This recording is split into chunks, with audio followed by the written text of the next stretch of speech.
Welcome to the pro wrestling reality.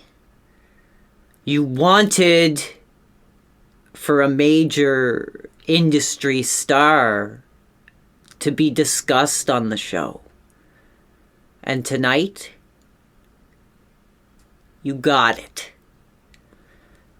As a young fan, experiencing my first taste of that major entertainment company in the mid-1990s. One of the superstars I remember first seeing in the ring was Lex Luger, real name Lawrence Fole. For myself, and I am sure for many other fans growing up in that era, it was truly the first experience of seeing that larger-than-life Hogan-esque personality within the industry. At the time, the company was pushing Lex, pushing him really hard to take up the mantle of that once major arena filling, merchandise selling machine that was Hulk Hogan, who at the time was working for another major company. The company also had enough faith in Luger's abilities to essentially have Luger recreate that memorable company moment where Hogan slammed Andre in front of 93,000 fans, sold out arena. By having Luger body slam former entertainment and sumo legend Yokozuna while performing in the ring, Lawrence had major success in the company.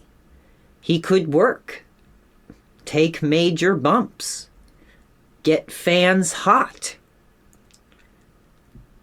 Could also have fans very emotional, as shown during that major nationwide Lex Express bus tour, in where Luger could be spending up to 3 hours at a time, signing autographs for the fans or making appearances with the 6 o'clock weather guy. Not soon after breaking new ground for that major promotion, Luger would then find himself in another hot up-and-coming federation, finding himself in a company where the big boys played. When he first debuted for that other major entertainment promotion, you could tell the fans were hot. Even the announcers were screaming over and over, what is he doing here?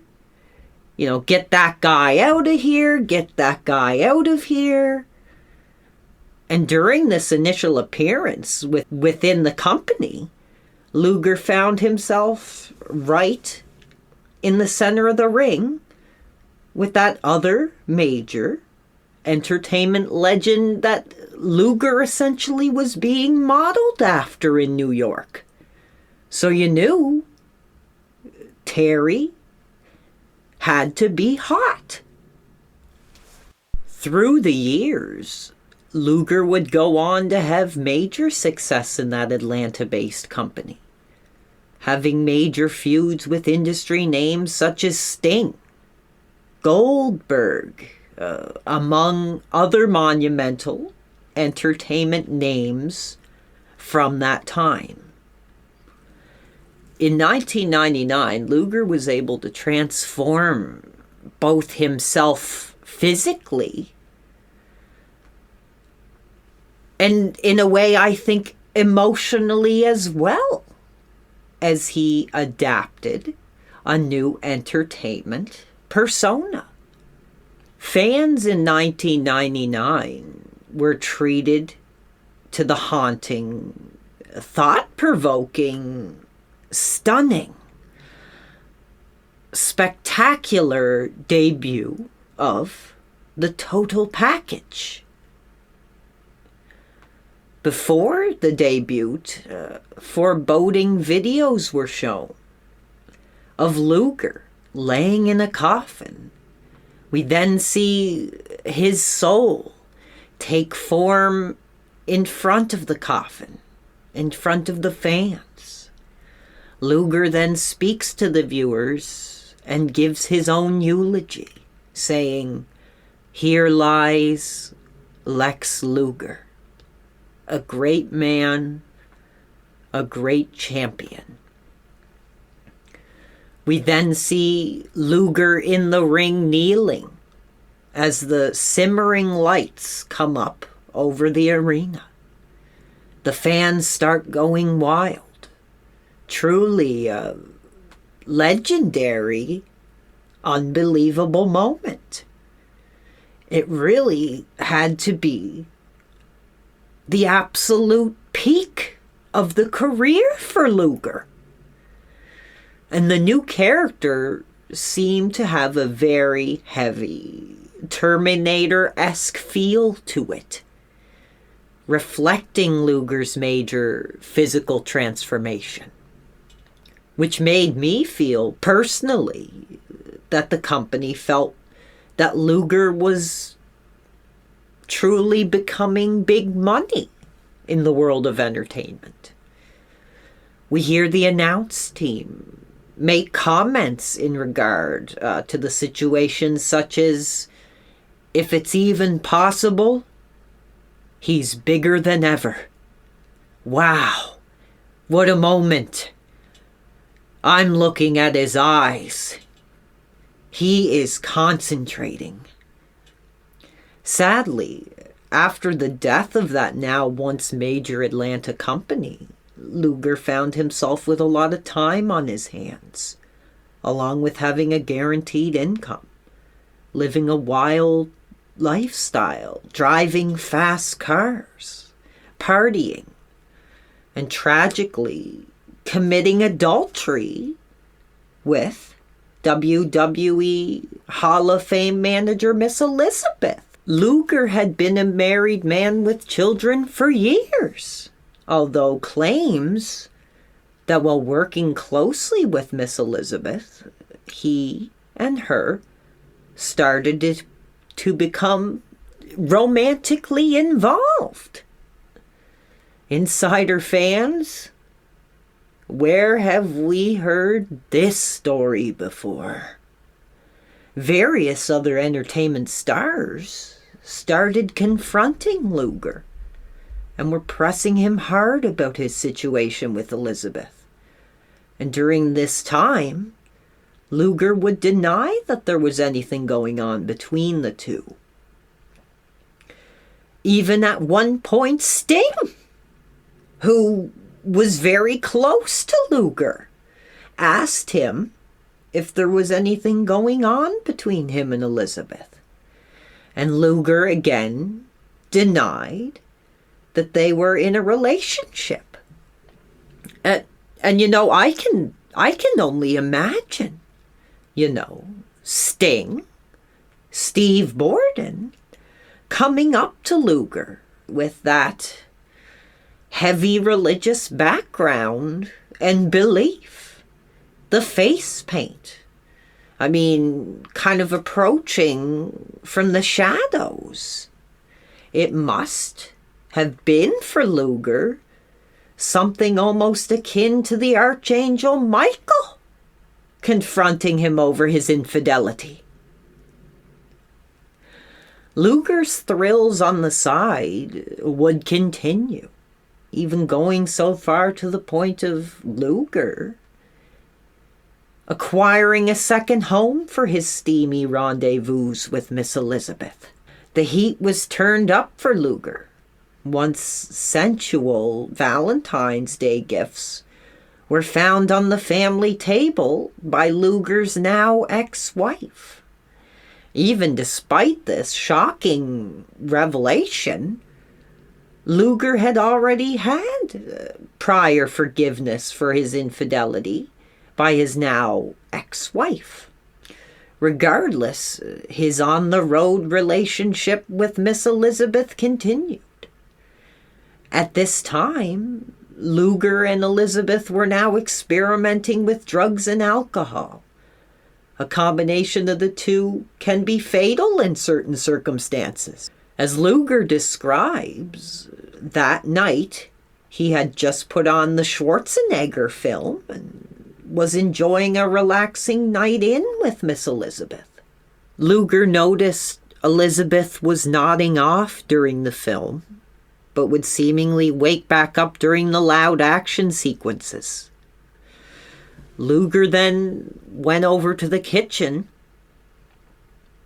to throw in the TV dinner for himself and Elizabeth. Luger claims Elizabeth offered to go into the kitchen to help Luger, but he told her, just rest on the sofa, and he would bring it right over to her. What happened next would not only devastate Luger's personal life, but the industry as a whole as well. When Luger returned to Elizabeth, she was unconscious, unresponsive. Once Luger was able to identify that there was an issue, he called the 911 services. And tonight, fans, while it was provided to me weeks earlier by an insider source of mine within legal communications, we tonight now have access to portions of that phone call in which we will play here for you now. And warning that the audio footage that will be played is disturbing in nature. So listeners' discretion is advised. She's laying on the floor. I tried to pick her up. I can't tell. Please send somebody here who knows what they're doing. Sir? Oh, my God. Oh, please send somebody. Like it is. I'm scared to death. She's laying on the floor. I tried to pick her up. Sir? Oh, my God. Oh, please send somebody. I can't tell. Please send somebody here who knows what they're doing. Good God.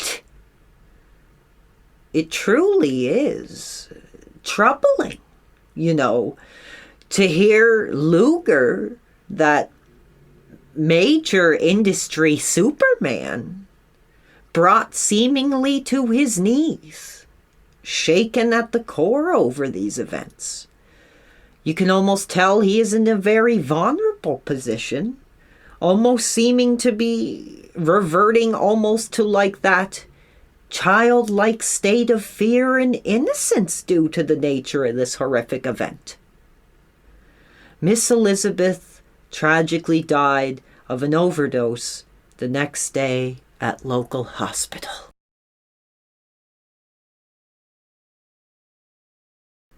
Her death was caused by acute toxicity, which was brought on by a deadly mix of painkillers and vodka. Luger was eventually brought in for questioning, although after a simmering grilling session, the forensic team had found there was no foul play in this incident. Although Luger was not out of the situation yet. Although now cleared of any wrongdoings in relation to the death of that Hall of Fame manager, Luger was now facing felony charges for drug possession.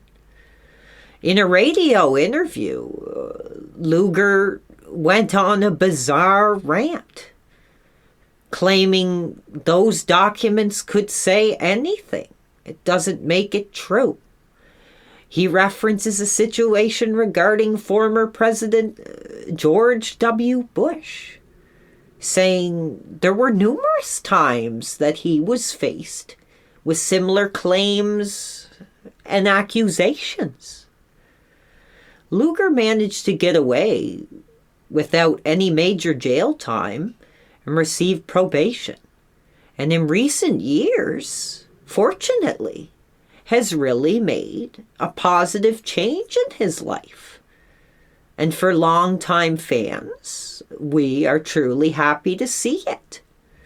Turning his life to God, living with and tending to his elderly mother, even going as far as having his final match in 2007. So when all was said and done, Luger truly was innocent in the death of Elizabeth. But it's hard to think that Luger at night isn't still haunted, sweltering under that roof of the mother, having flashbacks in the night to the peak of the career, to the peak of the body, thinking of the fast cars, thinking of the fast lifestyle, and then suddenly being woken back into reality in a cold sweat in the night from that frail call at the bottom of the stair. Lauren!